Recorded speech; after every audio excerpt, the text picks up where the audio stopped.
Hey everyone, Jeremy from the Snowboard Asylum, and in this video we're going to be taking a look at the 22-23 Sims nub. Now the nub is one of the most popular boards in the Sims collection, and even after one run it's pretty obvious to see why. Aimed at riders who are looking for a board that excels in all types of terrain and conditions, it's hard to describe the nub as anything other than the ultimate daily driver. Built around an advanced long-nosed twin shape which features an extended nose but with everything between the contact points centred, it combines the poise and control of a freestyle board with the float and drive of a freeride board, ensuring that it's equally happy lapping the park as it is on a powder day, which, to be fair, there's not that many boards that do two such different things so well. Now, great as the nub is in the park and in the POW, the way it rides when you want to just get out and blast around the resort is the key to what makes this board so special. Its combination of traditional camber, tight radius sidecut and optimised stance position bring this board alive on the piste. It's so nimble underfoot, it just eggs you on. You're continuously looking for things to slash off, always wanting to get this thing carving. To put it simply, it is just so much fun to ride. It's no surprise then that the nub is the go-to board for Sims team riders John Jackson, Scott Blum, Keegan, Valaika and Shuhei Sato. Now, in terms of construction, the nub really doesn't hold back, which again is one of the reasons why it rides so well. And heading that up is the lightweight yet powerful twin wave Mod 4 core, combining poplar, paulownia and bamboo, and then milled to create thicker zones under bindings. It creates the perfect foundation for the nub's versatile performance. To this, Sims then add structural layers formed from their torsionally responsive Triax Tex 45-degree Triax glass. These give the board a powerful and stable ride, so no matter how hard you push it, it's never going to feel like it won't handle it. Now, to add additional pop and power, the nub also features a 50mm carbon stringer that runs tipped tail through the centre of the board.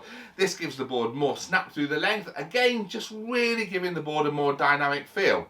Now, to finish it off, the nub takes advantage of the super fast ISO Sport premium racing base high molecular density base. Keep this thing waxed and it's going to fly. So, to summarise the nub, if you want a board that's going to kill it in the park, ride great in the POW and be an absolute blast on the piste, a board that's going to put a huge grin on your face every time you strap into it, then your search stops here. So let's take a look at the nub in just a little bit more detail and kind of we'll go through what makes this tick. So shape wise, as I said, it's a long nosed twin.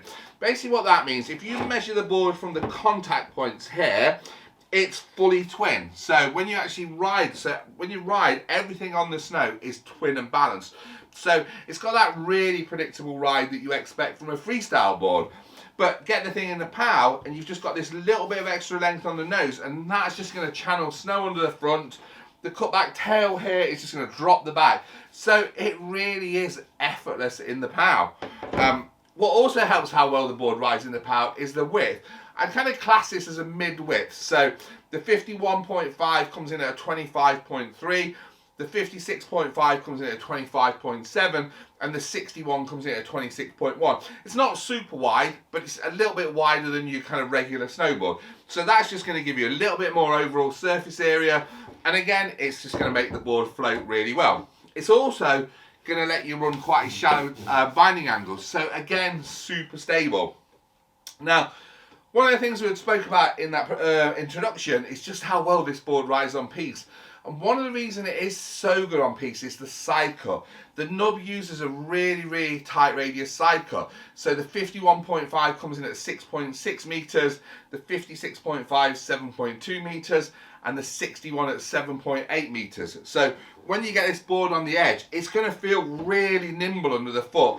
And like I said earlier, you just want to carve this out and you just want to look for things to slash off, just because it's so kind of tight and playful under the foot because of that really tight radius side cut.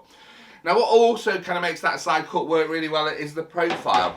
So you've got like a traditional camber here, which as you can see there, which when you've got that board on the edge and you're compressing that tight side cut down, this is really energized. So it's edge hold and edge grip is absolutely fantastic, and again just puts such a big grin on your face when you just want to charge around on it.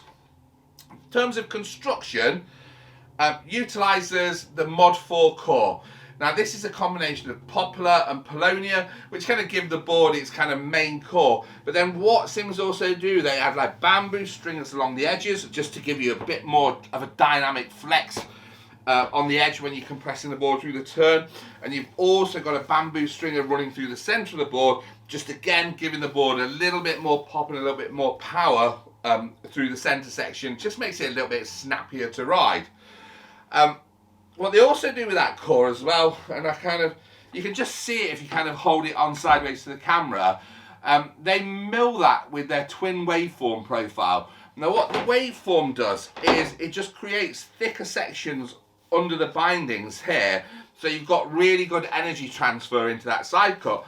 But it runs a slightly thinner section through the middle, which just makes the board a little bit more playful. So again, you're getting the best of both worlds. That power and drive through the stiff center sections under the binding, but the overall flex of the board is still quite playful because of the thinner section through the middle. Structural layers. Tritex 45-degree glass. So it's a triax glass with the weave running at 45 degrees and 0 degrees. That creates a really, well, I don't say really stiff, a stiffer torsional flex. So it just kind of powers up the board, gives you the confidence to push it harder, and you know that it's not going to let go because that 45-degree tritex can take a lot of energy. So you can really kind of push this board hard. Carbon fiber runs a 50mm strip of carbon fiber through the center section, and that is going to work in harmony with those center section of bamboo, again just to add a little bit more pop through the length. Base material utilizes the Isosport Premium Racing base. So this is a high molecular weight sintered base. Keep it waxed, it's going to be really fast. So there you have the Sims nub. So to sum up, it really is just a do anything, ride anything board that's going to give you a little bit more of a different kind of riding experience. It's going to put just a huge grin on your face. This board is so much fun to ride. And also, you can't talk about this board without mentioning the graphics. Kind of a little bit of a nod towards the legendary Noah Selaznick and Noah's like signature boards. So there you have it, the Sims nub.